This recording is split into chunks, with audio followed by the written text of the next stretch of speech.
Ron Rash est un écrivain américain d'expérience. Face à lui, Joel Dicker, un apprenti écrivain comme il se définit lui-même. Une génération les sépare, mais leur dernier roman aborde le même sujet, la violence. Joel Dicker, vous écrivez cette phrase qui peut presque entrer en résonance avec le roman de Ron Rash. C'est qu'il est un homme, les hommes sont des démons. Est-ce que nous sommes tous démoniaques ? Ah oui, je crois. Démoniaque dans le sens que j'emploie dans le livre, c'est-à-dire qu'on a tous une part de nous qui est une part de lumière et une part d'ombre. Et on a tous une part d'ombre qui est une part de violence. Et tout ce côté-là est en nous. Et je crois qu'on est tous les jours dans une quête du refus de cette part. Il y a différentes manières de la vivre et de la vivre tous les jours jusqu'à sa mort. Et c'est ça qui m'intéresse au fond. Je pense que cette violence finalement est inhérente à l'être humain, elle est héréditaire, elle se transmet de génération en génération. Et l'artiste, ce n'est pas un problème qu'il peut résoudre. Ce qu'il peut faire, c'est rappeler que ce problème existe. Mais en tant qu'être humain, nous restons des hommes, ça ne peut pas changer. Par contre, lorsque j'écris, je peux m'imaginer des situations bien particulières où une personne peut guérir. C'est ce que Travis, un jeune garçon passionné par la pêche et héros du roman de Ron Rash, va expérimenter.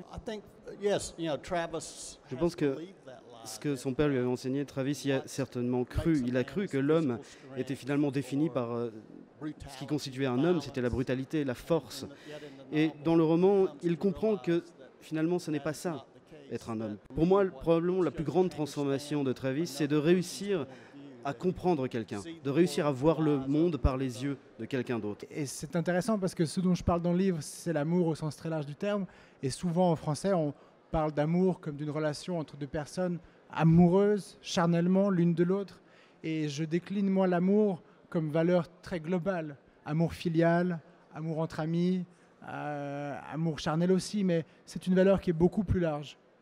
Et c'est ça qui m'intéressait aussi, c'est cette découverte du sentiment qui dépasse tout ce qu'on peut imaginer souvent et qui dépasse la première image qu'on s'en fait.